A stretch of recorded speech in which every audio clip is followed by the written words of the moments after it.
My working title for this video is Modernity and the Mind Towards a Phenomenology of Psychoanalysis. And I want to explore the roots of psychoanalysis and where did it come from? What were the precursors or the antecedents to psychoanalysis in modernity? I think these are interesting questions.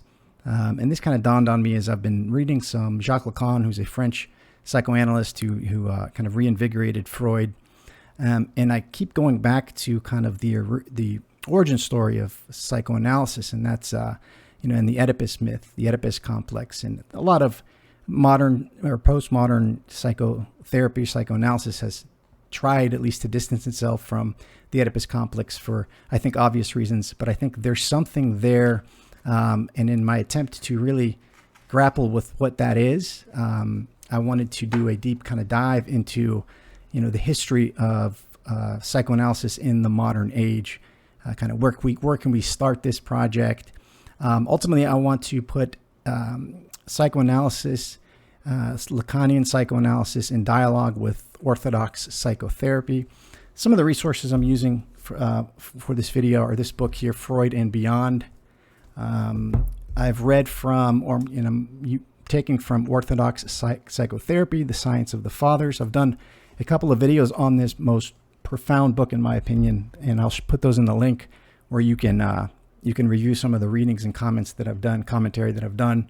I'm going to be taking from Jacques Lacan, Écrit, his book Écrit, and a few others, and then ultimately from this book that just came out this year, Lacanian Psychoanalysis and Eastern Orthodox Christian Anthropology in Dialogue by Carl Waits and Teresa Clement Tisdale. I have a handful of videos as well on this book. I will link in the description if you're interested in following along here. But the main question is, what is psychoanalysis? Where did it come from? What is it doing? What is it telling us about ourselves and about our place in the world?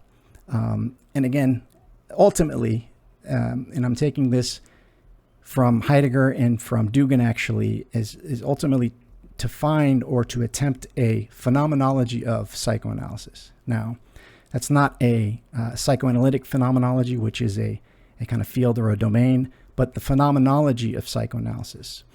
So in my notes here, I wrote to kind of get started some of the questions that dawned on me that kind of started my interest in this video. Like, what is the guiding question of psychoanalysis?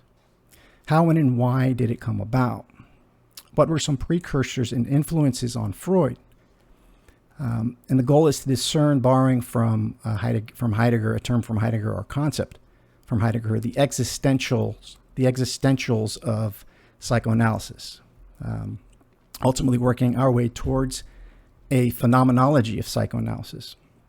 And then we're going to also explore the work of Lacan and in the understanding of psychoanalysis from the perspective of Eastern Orthodoxy and the patristic, the Church Fathers as well. So that is the general, broad scope, low resolution kind of overview of what I'd like to attempt here. So let me know what you think if you're into this, if it's something that is interesting to you. I don't know how far I'll take this project. I guess it'll depend on, how, on the feedback, how much interest there is, my interest in anything else that kind of pops up in this crazy world that we're living in. But that's the general understanding here. And I've taken from, and I'll link to his YouTube page, Dr. Dan Kaplin. He's got a YouTube channel called Understanding Psychology, where I've taken some of this information with regards to the history of psychoanalysis from his site. So check him out. I do not know him at all, but I'm going to go link to his site as well. So we will just get started. All right, so we're going to start in modernity, right? So the conceptual understanding of the self, I root it, or at least I'm placing my exploration, its origin at kind of pretty much Descartes and the inauguration of modernity and the Enlightenment, and there are specific reasons for that. And ultimately, the territory we're working in here, and I think this is again rooted in the Cartesian cogito, is the understanding the form and function of the psyche at the dawn of modernity. That's the general understanding, right? at this time, right, modernity was ushering in a new way of understanding ourselves and our place in the world. You had these three events that kind of shocked the world. The first one was the Copernican revolution, where it was discovered that the Earth is not the center of the universe. So moving towards a heliocentric model. We had Darwin, Charles Darwin, obviously, with evolution, where the insight was humans are not a distinctive species. And then, of course, Freud, who had discovered, or didn't discover, but made or brought the unconscious to psychology. And that is I think the main point that I would like to kind of get at if we can. Right. So for Freud, the unconscious forces, it's unconscious forces rather than rational thought that governs our lives. Right. So where did this idea of the unconscious come from? Because this is the territory that is explored in psychoanalysis, whether it's 20th century, 18th, 19th century, 21st century. The idea of the unconscious is key, is integral.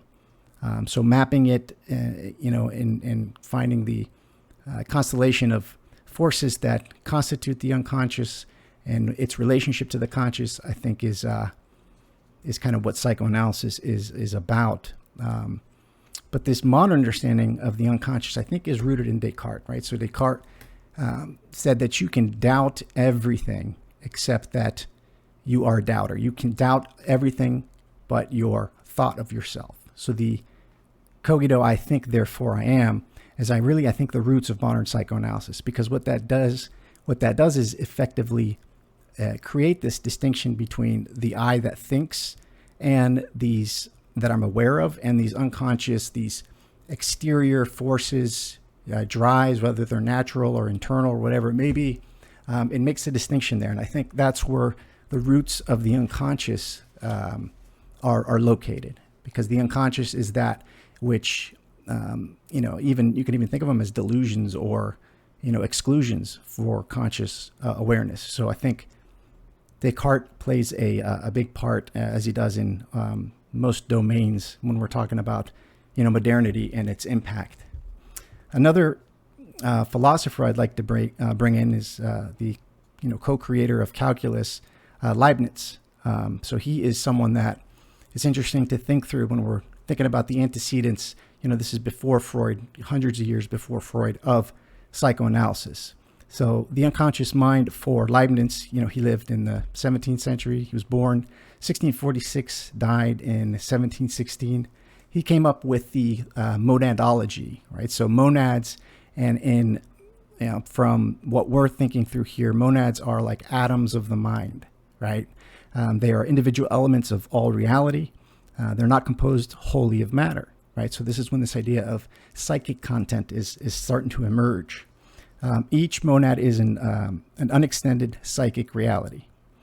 When enough monads are grouped together, an extension or an expansion occurs. This process is similar to perception. So monadology is the study of monads. This idea of the monads, at least emerged and developed into mental events, like the idea of mental events, which are the activity of the monads.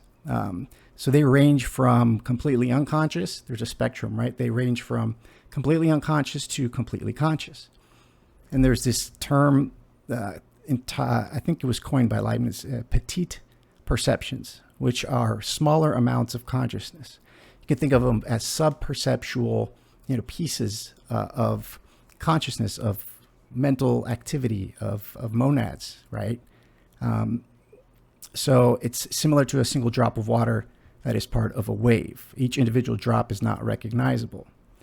The term apperception, apperception, apperception, is the conscious realization of petite perceptions. It's similar to the whole wave in the analogy. In this case, many drops come together and are more recognizable. So the process of apperception is the convergence of these petite perceptions that, once they reach a certain threshold, break through into conscious awareness, right? So what we're talking about here is the, kind of the origin story of the idea of the unconscious.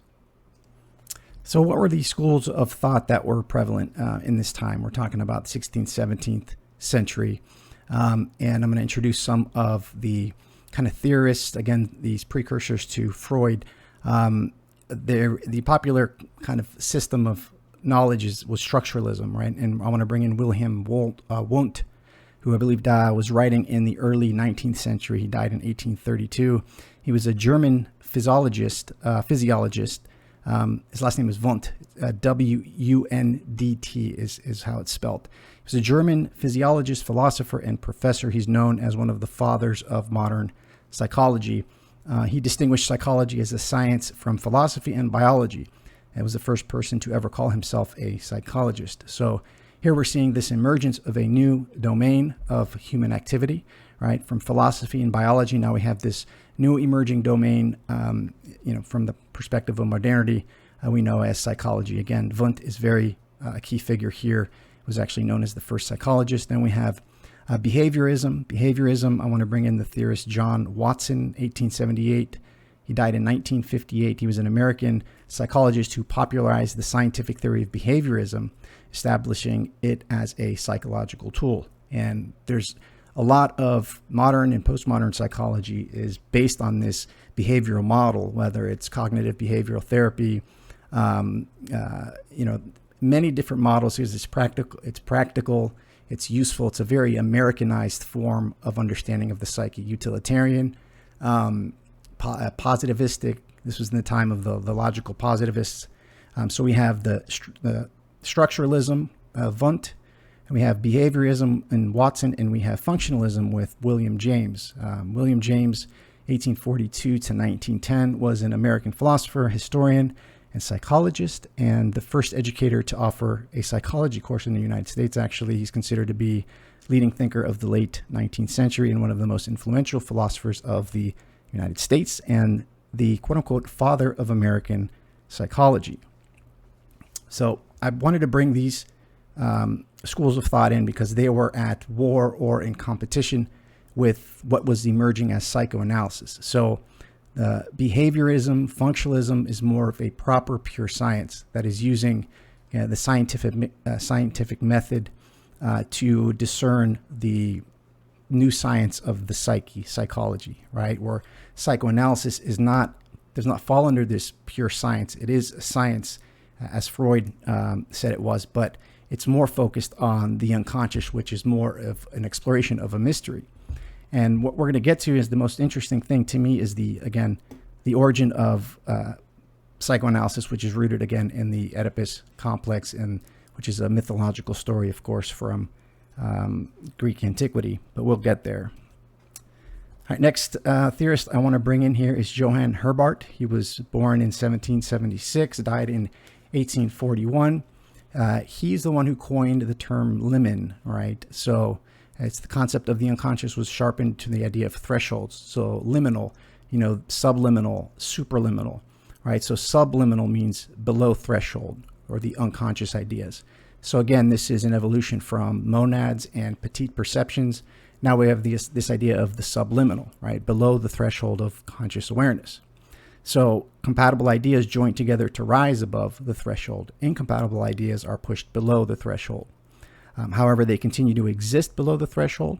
They fight with the compatible ideas to become conscious. Only when enough incompatible ideas join together can they knock off the compatible ideas. So superliminal is a term that means above threshold, above conscious ideas. Things result in consciousness through apperception. All right, so that is Johann Herbart. Next theorist, quickly, I wanted to bring it in here, is Gustav Fechner. Gustav Fechner. He talked about, he was 1801, born, died in 1887. He talks about thresholds as well. So there's this important concept emerging of thresholds along with the unconscious. And again, broadly, I want to look at these theories, these concepts, and try to develop an existential structure, like the actual existential core of what psychoanalysis is in terms of its place in history and its place in our history. But again, back to Fechner here, and I'm sorry, I had a energy drink before I popped on, so I feel all a little kind of amped, so sorry about that. So Fechner, he describes the mind in terms of an iceberg. So this is the I think the origin of the idea of the mind being like an iceberg, where you have the conscious represented by the small piece of frozen a piece of the iceberg that's over the water, and then the huge majority of the iceberg which is under the water. We can think of the water as this threshold. So thus our thoughts are often influenced by unobservable forces. So just like the unobservable forces of the body of the iceberg, is akin to the unconscious, the human unconscious. So another kind of, I think, existential structure of psychoanalysis is mental illness, right? What is mental illness? How has mental illness been treated, understood over the millennia, right? Leading up to our modern understanding of mental illness.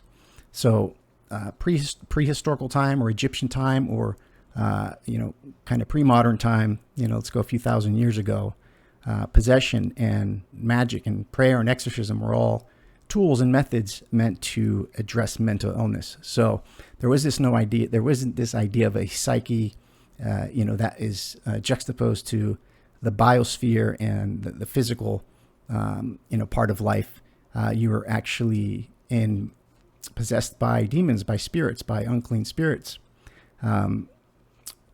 So, and then, moving up a little bit, the Greek philosophers understood mental illness as a type of disorganized thought process. And they actually used and brought in talk therapy at that time as well. And then I want to touch on it a little bit here, because for me, it's the most potent, I think, the solution, if not the cure, to the psychic ills that we all are facing is the understanding of mental illness in terms of Orthodox psychotherapy as it's expressed in the Church Fathers. But Christianity in general, from a modern perspective, understood the mental illness to be, again, a consequence of evil spirits, passions in Orthodoxy.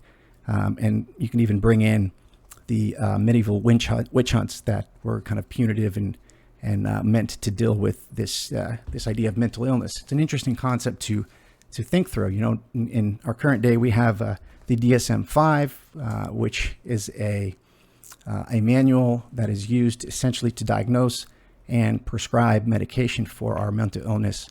These days, I think that is wholly not just lacking, but misses the mark completely. And I think that's what my interest is in this space for, kind of that reason here. So back to modernity, let's fast forward to the 1700s. Mental illness is thought of as irrational behavior, and that's when the institutionalization of the mentally ill started taking place, and it was a very inhumane process. There was actually a tourist attraction. You can go and pay money, and you could pay to hear the screams of the mentally ill in the psych wards or in the mental hospitals in different parts of the world, which is hard to fathom these days, or maybe not. So very inhumane, crude place to kind of house and store the mentally ill, because it's just thought of as irrational behavior. There's no treating it. There's just kind of, managing it in a sense. So we're looking around the 18th century here. Same time, I want to bring in the theorist Philippe Pinel, 1745 to 1826. His idea was mental illness occurs through biological processes and it's treated through natural science. So again, this movement towards using the tool of natural science to look at these mental or psychological processes, right? So Pinel, mental illness is a biological phenomenon that was to be treated with natural sciences. He freed patients from the chains. He paid attention to their problems, right? He kept a detailed case history. He kept the records on numbers of patients that were cured. So under his method, many more patients were cured. So you're seeing this pivot towards a institutionalizing and just housing the mentally ill, towards engaging with them and realizing that they have problems and that the root of their mental illness must be situated within the problems that they will speak to you about. And again, this is this is kind of obviously to us now, but this was a new discovery, at least from a modern perspective. Also, some changes were happening at this time, of course, like we've been discussing in America and in Europe, moving towards this behaviorist, logical, positivist, mechanistic approach towards science as such. So I want to bring in another theorist here, Dorothea Dix. She was born 1802, lived till 1887. She moved the process along in terms of institutionalization towards a more humane treatment of the mentally ill with well-regulated mental hospitals. She was the leading reformer in the U.S. for insane asylums. She worked diligently to implement Pinel's system across the U.S. She was very religious. She was a Christian, very devout Christian. She was also very depressed. And she described herself as an advocate of the mentally ill.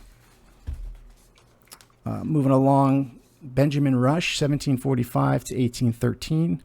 He was the first psychiatrist in the U.S. He was actually a signer of the Declaration of Independence. He started the first psychiatric hospital. Mental illness for him was irrational behaviors due to excess or insufficient blood. Treatments were arcane, right? Drain or infuse blood. Rotating chair. He would rotate patients at high speeds in a chair that he had in his office. He used shock treatments, plunged patients into ice water. He had a tranquilizing technique, restrained in a chair, and pressure was applied to the head by wooden blocks in a vise, right? So, again, seems very crude to us, and it is. But again, you got to think this was 18th century, and they're just trying to, figure out what this mental illness is. What can we do about it? So we see both the implementation of crude techniques and a more humanizing approach in terms of institutionalization that is happening around this time. Another phenomenon that emerged around this time was hypnosis. So the psychological causes of mental illness begin to emerge. I want to bring in Franz Anton Mesmer. He was writing in the 18th century, lived 1734 till 1815. The term to mesmerize comes from this theorist here. He was a Viennese physician from Vienna. He used hypnotherapy and magnetism. He believed that we have force fields in the body, and the balancing of these fields were important for mental health. He said that magnets can redistribute these fields.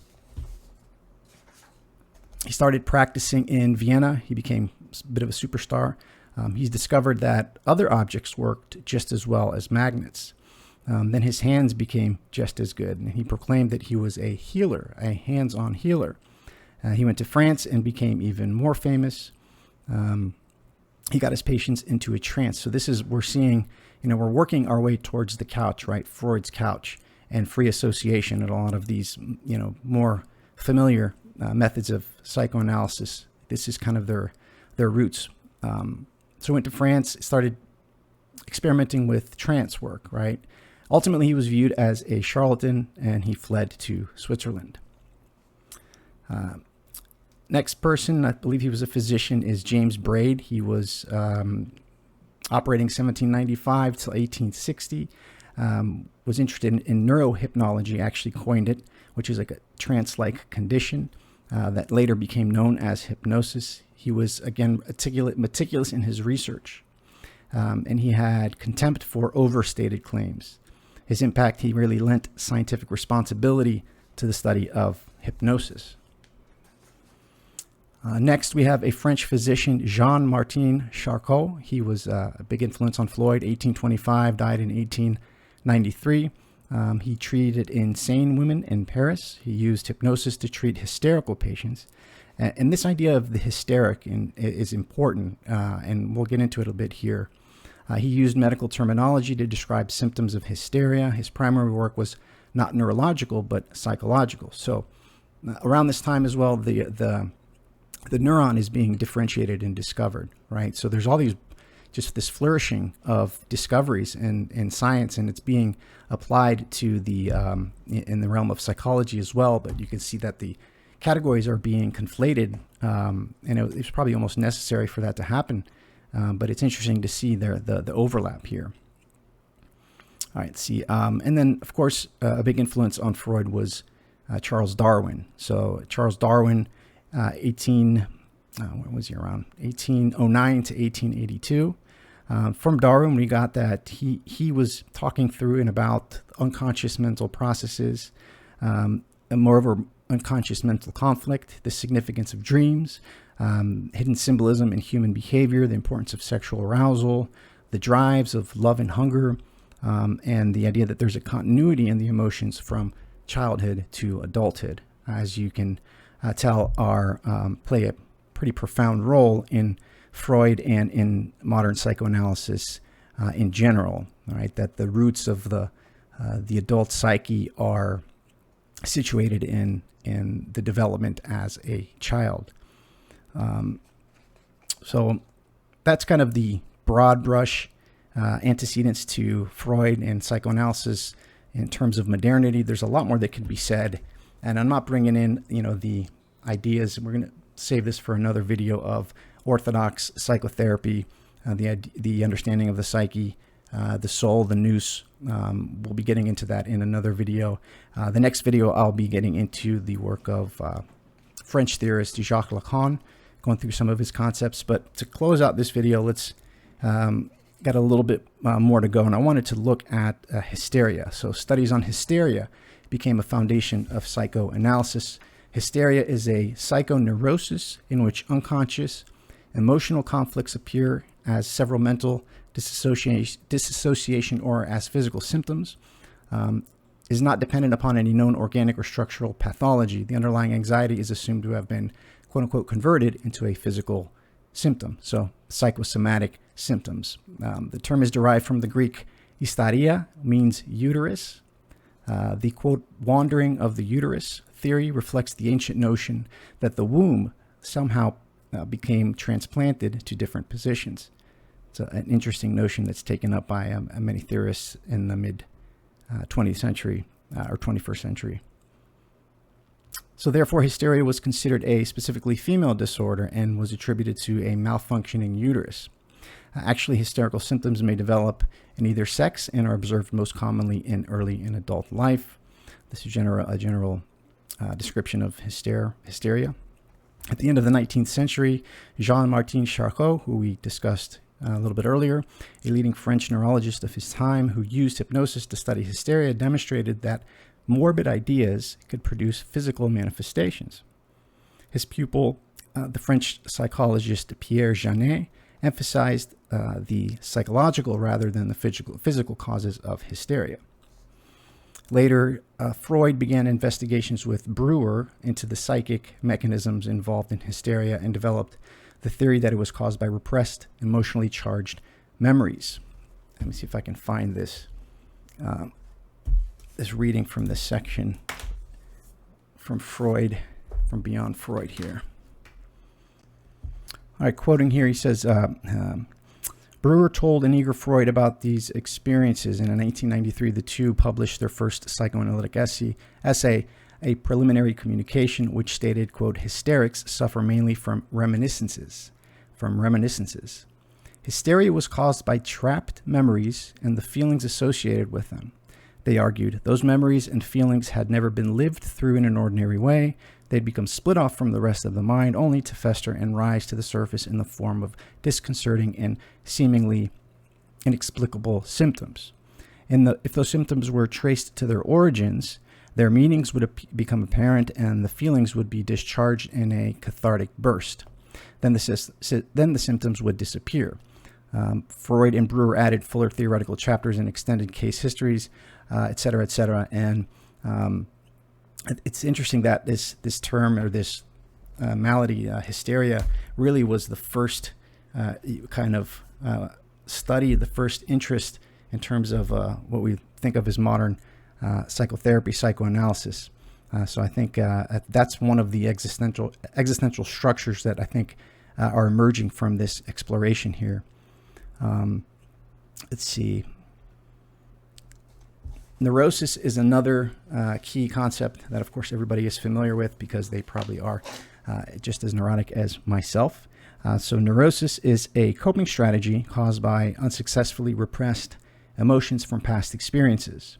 These emotions overwhelm or interfere with current experiences. So you see here this distinction is being made between the conscious and the unconscious. And there's a threshold between these two modes of the mind. And we'll see that Freud breaks the mind in kind of to a tripartite structure. But there's this trinity of structures that format or form the human psyche, and the relationships between these structures and the conscious awareness of the person, of the subject, is essentially the landscape of psychoanalysis, which gets broadened out into political, philosophical, and many other kind of domains in the 20th century, especially with postmodernity and the study of desire and the study of drives and libidinal economies. Right. That's another. I didn't want to make this too long, but it's another important concept is the libido and the sexual kind of drives and the sexual forces that according to Freud, are at work in the unconscious, and that structure our subjectivity and our personality. Of course, Freud was very interested in dreams. Right, quoting here, he says, "Dreams were the royal road to the unconscious." Dreams were the royal road to the unconscious. In 1900, he wrote The Interpretations of Dreams, which that's where he first highlights the Oedipus complex. He started a kind of group of like-minded future famous psychoanalysts and psychologists. Carl Jung became one of his students. So did Alfred Adler. Around the turn of the 20th century, so 1901, the concept of parapraxis was developed, and then in 1905, 3 essays on theories of sexuality. Freud became a rock star around this time. I believe he was on the cover of Time magazine. And then in 1911, the APA founded spreading psychoanalysis from Vienna to the U.S. So this system, this psychoanalytic system, is really a European, at least in its modern form, coming from Austria, Germany, Vienna, over to the United States, and the different systems and theoretical systems that were at play and in relation to themselves. They're interesting to consider and to think through, and to see kind of what won out, what developed into, modern psychiatry, modern pharmacotherapy that we are all kind of mired in right now. And I believe that we drastically and importantly need to be extricated from in a very primordial way. So let's get into some Freudian concepts here. So that we've worked our way from the dawn of modernity through some thinkers, theorists, physicians to Freud here. Freud, of course, is the father of psychoanalysis. He's the most important and the most well-known psychologist, psychoanalyst, and is still considered today and written about and responded to today. So let's go through a few of his concepts again. Low resolution, broad brush strokes. All right, so first let's look at the psyche, right? So in Freudian theory, the human mind is structured into two main parts. We've worked our way up towards the unconscious and the conscious mind. And the conscious mind includes all the things that we are aware of and can easily bring into our awareness. The unconscious mind, on the other hand, includes all of the things outside of our awareness, all of the wishes, desires, hopes, urges, and memories that we aren't aware of, yet continue to influence our behavior. Freudian psychology compares the mind, again, bringing in Pinel here to an iceberg. The tip of the iceberg that is actually visible above the water represents just a tiny portion of the mind, while the huge expanse of ice hidden underneath the water represents a much larger unconscious. In addition to these two main concepts of the mind, Freudian theory also divides human personality into three major components. This is the Freudian trinity: the id, the ego, and the superego.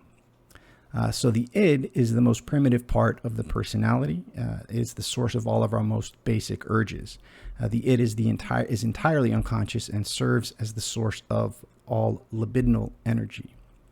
Libidinal energy is an extremely important concept that kind of originated with Freud, and that has been taken in many different directions, and we'll get into a better definition here as we get along. So we have the id, the most primitive part, completely unconscious. Then we have the ego. The ego is the component of the personality that deals with reality and helps ensure that the demands of the id are satisfied in ways that are realistic, safe, and socially acceptable. Right. So the ego is our conscious self, our conscious awareness. A lot of American psychoanalysis or psychology in the 20th century moved really towards ego psychology, and the goal was really to develop and nurture a well functioning ego within society. And there's a lot of critiques that I think rightfully have been made against this way of understanding of the psyche and the function of psychoanalysis. Because if you're living in a crazy society, having a well-functioning ego in a crazy society, it seems that will perpetuate the insanity. So, sorry, I digress. So we have the id, the ego. Next, we have the superego. It's part of the personality that holds all of the internalized morals and standards that we require from our parents, family, and society at large. You can kind of understand that in terms of the conscious, but that's not what Freud means here. The superego is this reality that we have to enter into first by following the rules of our parents, then following the rules of society, that acts as a sort of bookend in terms of the ego with the id. So you have the id, which are carnal, animalistic drives. Then you have the superego, which is a general, broader constraint on these drives. And the ego is that which mediates between the two. So personality obviously is important, right? The personality is this functioning of the ego. According to Freud's theory, there are a few different factors that affect personality. They include cathexis and anticathexis, along with life and death instincts. This is was eventually fleshed out and worked out as the pleasure principle and the death drive. So cathexis and anticathexis. So according to Freud, all psychic energy is generated by libido. Freud suggested that our mental states were influenced by two competing forces, cathexis and anticathexis. Cathexis was described as an investment of mental energy in a person, idea, or object. I think this will be, Lacan takes a lot, I think, from this concept. If you're hungry, for example, you might create a mental image of a delicious meal that you've been craving. So cathexis is an investment of mental energy into a person, idea, or an object. In other cases, the ego might harness some energy from the id, the primitive mind, to seek out activities related to the desire in order to disperse excess energy from the id. Sticking with the same example, if you can't actually seek out food to appease your hunger, you might instead thumb through a cookbook or browse through your favorite recipe blog. Anticathexis involves the ego blocking the socially unacceptable needs of the id. Repressing urges and desires is one common form of anticathexis, but this involves a significant investment of energy. So again, we're dealing with what are the existential structures here. There's this proclivity to invest energy, libidinal energy, in objects in the world, and to inhibit this investment of energy in objects, people, ideas in the world, right? So I wanted point these out as they kind of emerge here. So according to Freud's theory, there's only so much libidinal energy available. When a lot of energy is devoted to suppressing urges via anticathexis, there is less energy for other processes. So this will be fleshed out in terms of the defense mechanisms that develop in the progress or the process of personality development. If there's a lot of trauma, if there's a lot of psychic events that have not been processed in the past, this anticathexis process will be using the limited resources, libidinal resources, in order to hold back these traumatic events, mental perceptions, which will cause a degradation in the person's kind of energy, the person's being, the person's even physical, mental and emotional health. Next concepts here, and again, just broadly going to go over these life instincts and death instincts. Reading here, Freud also believed that much of human behavior was motivated by two driving instincts, life instincts and death instincts. The life instincts, eros, are those that relate to basic need of survival, reproduction, and pleasure. That includes such things as the need for food, shelter, love, and sex. Freud also suggested that all humans have an unconscious wish for death. This turns into the death drive, which he referred to as the death instinct. Initially, thanatos, as a self-destructive behavior he believed was one expression of the death drive. However, he believed that these death instincts were largely tempered by life instincts. Again, one of the most important, I'd say, at least, I don't know if this is, I would say this is an existential structure, but I would put the importance of the psychosexual development of the person, I would put it in a different place than Freud instantiates it with the Oedipus complex here. But psychosexual development, Freud suggests that as children develop, they progress through a series of psychosexual stages. At each stage, the libido's pleasure-seeking energy is focused on a different part of the body. Quickly, the libido is, to define a little bit more, it's a term generally used to refer to one's sexual desires, or more specifically, the mental energy responsible for one's sex drive. This concept represents Freud's notion that sexual interest exists throughout life and that it is responsible. So the 5 stages of this psychosexual development. First stage, oral stage, the libidinal energies are focused on the mouth. The anal stage, the libidinal energies are focused on the anus. The phallic stage, the latent stage, which is actually a period of calm in which little libidinal interest is present. And then the genital stage, the libidinal energies are focused on the genitals. The successful completion of each stage leads to a healthy personality, according to Freud, as an adult. If, however, a conflict remains unresolved at any particular stage, the individual might remain fixated or stuck at that particular point of development. And that's, should be familiar to most, this theory here, if you're familiar with psychology, if you've had kind of a Psychology 101 course. Now, a fixation can involve an overdependence or obsession with something related to that phase of development. For example, a person with an oral fixation is believed to be stuck at the oral stage of development. Signs of an oral fixation might include excessive reliance on oral behaviors such as smoking, biting fingernails, or eating. Next concept, confrontation. This is a practice often done prior to an intervention where the patient is encouraged to attend experiences that they have been avoiding. Now we're getting into the phenomenology of the couch experience, right? So Freud, in his research, he found that this idea of free association, this idea of letting his patients lie on the couch, not make eye contact with them, and just allow them to speak whatever came to their mind, had a very therapeutic effect. So much so that he used hypnosis a lot early on, but then the hypnosis wasn't exactly necessary if you were able to maintain this free association. But there were difficulties and challenges as the person being analyzed would build up defense mechanisms while doing free association, which, the concept of transference is important here too.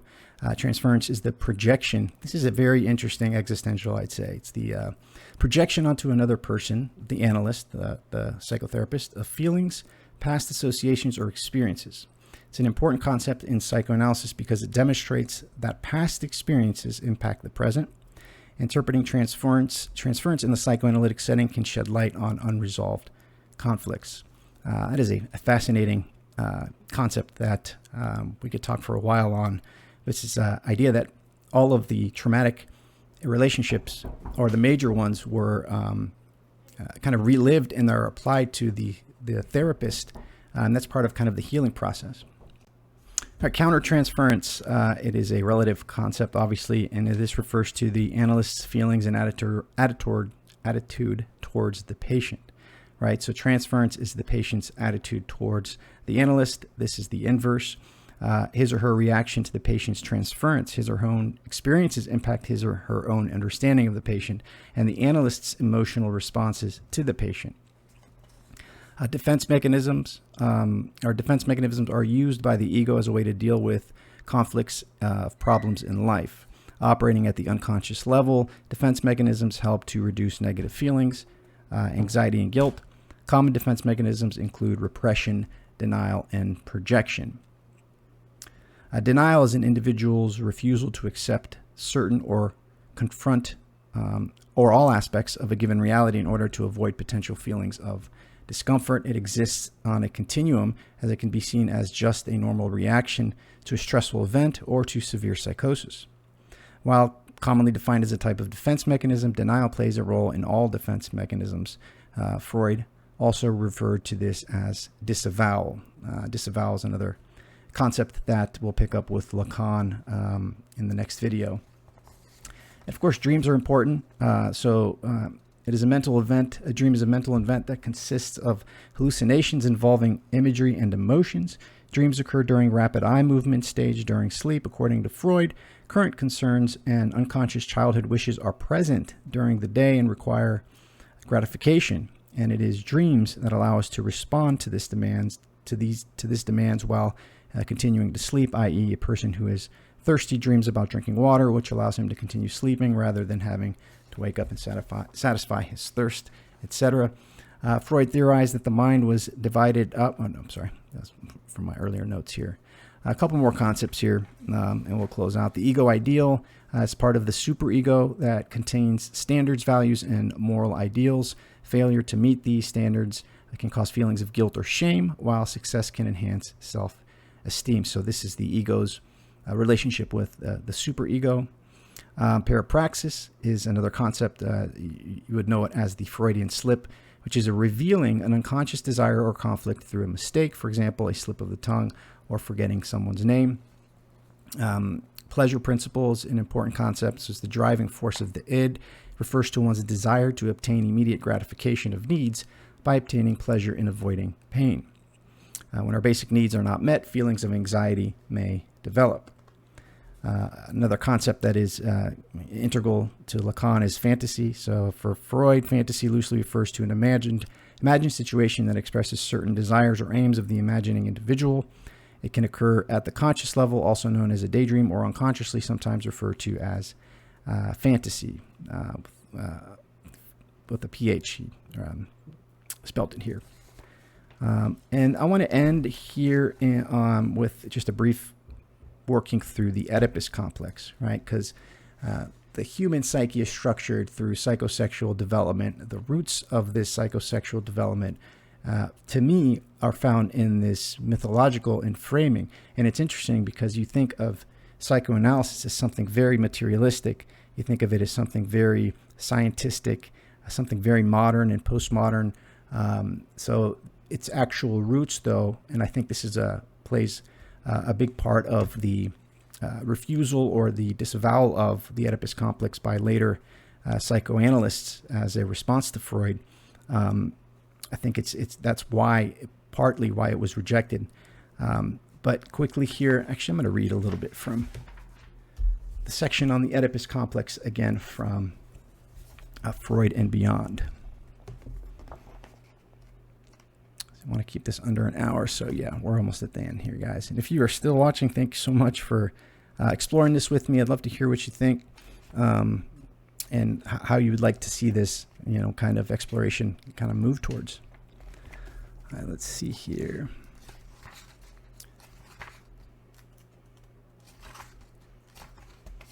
All right, Oedipus complex. So the centerpiece of Freud's theory of development was the Oedipus complex. Freud believed that the various elements of sexuality converge around the age of 5 or 6 in a genital organization in which the component pregenital instincts such as orality and anality are subsumed under genital hegemony. The aim of the child's desires becomes genital intercourse with the parent of the opposite sex. The parent of the same sex becomes a dangerous, feared rival.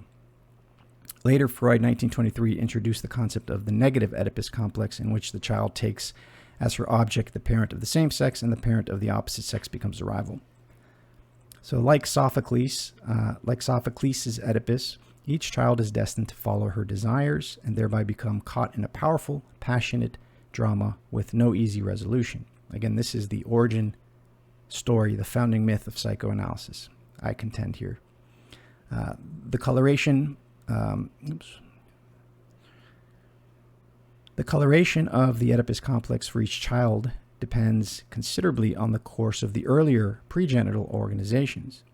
For the child with a strong oral fixation, genitality will take on oral themes. Sexuality becomes infused with dependency issues. For the child with a strong anal fixation, genitality will take on anal themes, sexuality is pervaded with images of domination and control. The Oedipus complex is resolved, Freud believed, through the threat of castration anxiety. A boy wants to remove the threat posed by his rival by castrating him and assumes that his father will punish him in like fashion. It is only because of the threat of castration that the child's Oedipal ambitions are renounced. In 1923, Freud introduced the concept of the superego, a key component which is the ego ideal as the, quote, the heir of the Oedipus complex, to account for the internalization of parental values that accompanies the resolution of the Oedipal struggle and holds infantile sexuality in check. Freud had a great deal of difficulty accounting for the resolution of the Oedipus complex and the establishment of the superego in girls, for whom presumably castration would pose less of a threat. The details and texture of the Oedipus complex depend on both constitutional and experiential factors and differ for each individual, but for all of us, Freud suggested the central themes of childhood sexuality become organized in the Oedipus complex, and that organization becomes the underlying structure for the rest of life. As the psychoanalytic scholar J. Greenberg has put it, for Freud, the Oedipus complex was both the nodal event of normal development and the core conflict of the neuroses. The interplay of psychic forces in both mental health and psychopathology becomes comprehensible in this context. It is an extraordinary analytic invention, a framework for conceptualizing family dynamics and their residue in the psychic life of the child. All right, so this is the idea that I wanted to think through, and that I've been trying to think through, is this mythological origin of psychotherapy, psychology, of modern psychoanalysis. What do you make of it? I think that, I'm not going to give my kind of perspective just yet until later on, because I want to put psychoanalysis in dialogue with Orthodox psychotherapy, or Orthodox understanding of the mind, the soul, the nous, because I think there is a lot to be said there, and I think there is a lot to be reconciled in this dialogue. But before we get into Orthodox psychotherapy, I wanted to get into some of Jacques Lacan. So the next video will be on some of the concepts that are known to a lot of people on this kind of corner of the internet, from Jacques Lacan, who was born, I think, 1901, died in 1981. He had took a lot from Freud. He kind of inaugurated a return to Freud, but he did kind of not defend, but denied the importance of the Oedipus complex. He's not completely, though. I would think, or I would say, he said that the unconscious is structured like a language. So Lacan takes a lot from the structuralist, from the Levi Strauss, in terms of understanding of the process of signification or subjectification. Jouissance is a concept that we'll be discussing. Jouissance means enjoyment. It is kind of the coping mechanism par excellence. That's not Lacan's term for it, but I'm just thinking in relation to Freud. We'll talk about a major category of exploration for psychoanalysis in the 20th century, and that's desire. The Lacanian concept of the big other, das Ding, the subject, the signifier, and then we'll discuss the three registers, the imaginary, the symbolic, and the real. We're going to do a little bit of a deep dive into Lacan as best as I can do, and we're going to be reading to put Lacan in dialogue with Orthodox psychotherapy. We're going to be reading again from this book, which I will link to my readings from this book and my readings from Orthodox psychotherapy if you're interested in traveling along with me in this journey here. Lastly, I wanted to read from and share some ideas from Orthodox psychotherapy. Please check out the video. I have a playlist that I'm reading from and commenting on some of the concepts and some of the pages I read through on that book. And from where I stand, and I don't even mean this as, I'm an Orthodox Christian, but from just a purely theoretical, polemical, whatever you'd want to call it, even if you're not a Christian or Orthodox Christian, I think it's important to look at the work of the Church Fathers in terms of psychotherapy or psychoanalysis, and use and understand the concepts in their own right, and put them in dialogue and in relationship with what your understanding is of the psychoanalytic psychotherapeutic process. I think there's a barrier to entry there, because it's like, if you explore these ideas, you have to convert and immediately, and I think that's a barrier to entry. So that's another, I think, motivation for this here. Let me read a little bit from the book. So, Orthodox Psychotherapy: The Science of the Fathers. So, the science of the Church Fathers. This is thousands of years, or at least 1,000 years, of distilled noetic information from the Church Fathers, dealing with what seemed like new emerging concepts in modernity. These problems have been dealt with since, from the origin of Christianity, right? Before that too, right? But in a really distinct, distilled way in the Church Fathers. So the book contains the important message that the Church can heal an ailing personality, right? The history of psychoanalysis is the ailing personality. So that's a big claim here, that the Church can heal an ailing personality. If you're not familiar with Orthodoxy, or if you have a cursory understanding, or like we most do, of Christianity, it's like, what do you mean the Church is going to heal you on a deep level? The Church has become, unfortunately, another failing institution, at least it's in its current form, but not the Church as such. I'd say the Church in Orthodoxy is a hospital. It's a place for soul and spiritual healing, right? The term psyche means soul, right? The psychoanalysis is the analysis of the soul. Psychotherapy is the healing of the soul. Continuing on, the term Orthodox psychotherapy does not refer to specific cases of people suffering from psychological problems of neurosis. Oh, there we go. So there's a distinction here. Rather, it refers to all people, right? Again, Freud made the similar claim that the process of the development of the psyche and this psychosexual Oedipal development is not just how a neurotic's psyche develops. It's how all people develop psychologically. So it's not just the problem of neurosis, rather it refers to all people, according to Orthodox tradition. And I think this is gets to a more originary, I think, to the truth of the matter with regards to the roots of the maladies of the psyche. We got to go deeper and further than the taboo myths of Oedipus. So according to Orthodox tradition, after Adam's fall, man became ill. His nous, Nous, was darkened and lost communion with God. Death entered into the person's being and caused many anthropological, social, even ecological problems. In the tragedy of his fall, man maintained the image of God within him, but lost completely the likeness of him, since his communion with God was disrupted. However, the incarnation of Christ and the work of the Church aim at enabling the person to obtain the likeness of God, that is, to reestablish communion with God. This passageway from a fallen state to divinization is called the healing of the person, because it is connected with his return from the state of being contrary to nature to that of the state according to nature and above nature.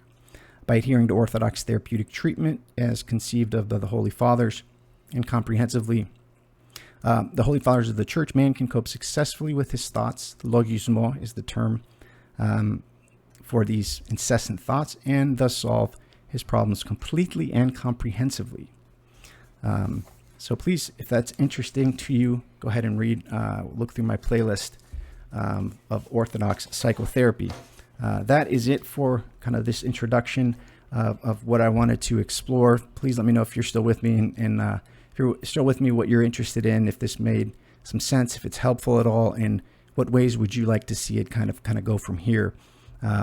Next video will be on the work of Jacques Lacan, with the hopes of putting Lacan in dialogue with Orthodox anthropology.